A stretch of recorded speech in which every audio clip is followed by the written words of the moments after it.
So your colleagues, Philip, are already saying that the announcement, the eagerly waited interest rate cut, is actually going to be marking a significant milestone and shift for South African financial landscape. So bond payers, we know that they've had quite a difficult time recently. What does the announcement mean for people who are currently still paying off their bond?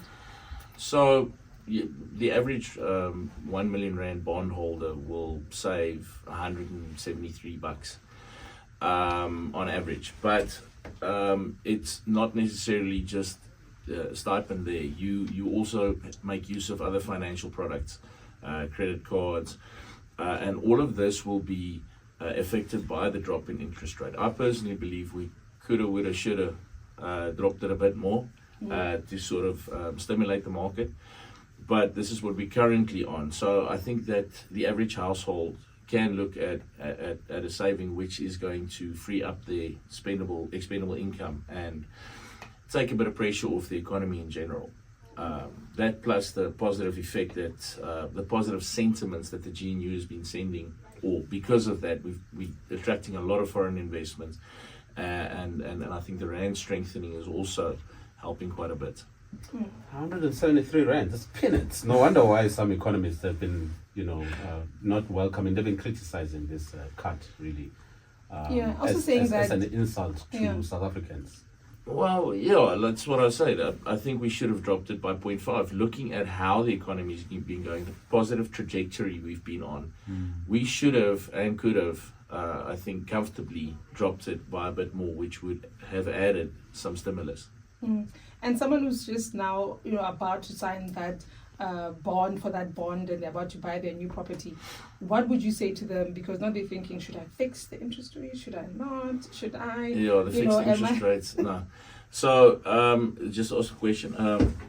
Should they fix the interest rate? Like, what should be the approach if they're thinking of signing on the dotted line right now? Yeah. Well, if you've already been quoted, like you've already received a grant, your interest rate will automatically be lowered. Okay. And if you are going to sign, let's say you were thinking of buying a property this week, and you're going to apply for a loan, then you could essentially buy for a bit higher than you were pre-qualified for.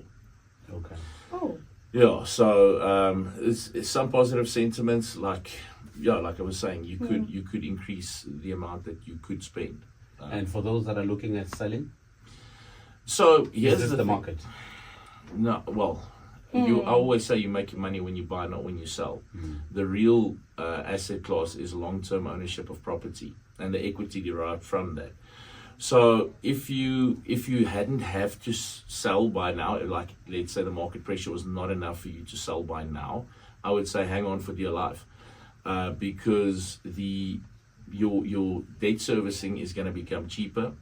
Plus, what I anticipate is going to happen, and I've said this before, is that we did not see a drop in property prices as we should have because of the high interest rates. I anticipate that the market price will go up. So if you have money and you've been thinking about buying a property, now is definitely the time. And it's within the next 2-3 months, because as sentiments pick up, you will find that the properties that were overpriced on market are now actually fetching price. So it might feel like the property prices are going up. No, it's just that the properties that have been sitting could move. Right. And the rental market is booming as well, which indicates pressure, and we also see that there's a lot of pressure on the rental market. We had a 4.7% increase nationally, and we can see in delinquencies and default rates how clients are not paying as they would have or could have or should have. So I think that there's a lot of pressure on the housing market in general. We need to, if anybody's been thinking about buying or building specifically, now's the time. We have an extreme shortage. I mean, I've been listening to some of the developers, and some guys don't even want to touch land that's not zoned because of the processes being so tedious. So if you've got zoned land or if you've got money, get into contact with us. Let us show you how to increase your portfolio. Just how bad has the interest rate been like in the country? How long? Maybe let's look at the period.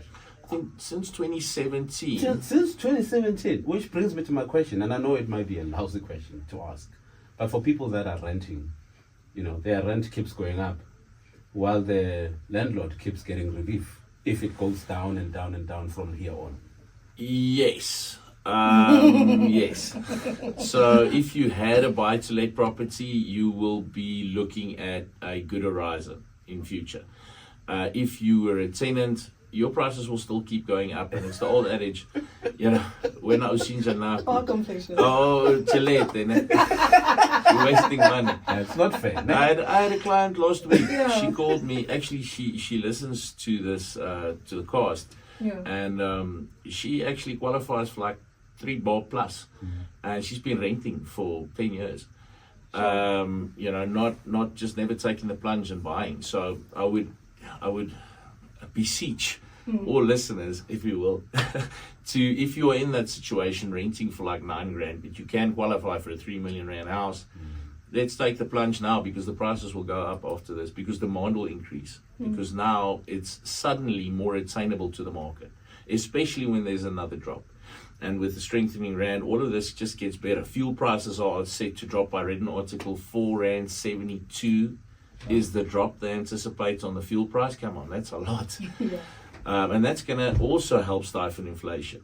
All right, Philip, we're going to leave it here. You gave us a lot of homework, a lot to think about. I'd like to rethink. That's broker and owner of REMAX, Philip Skuman. Thanks, guys.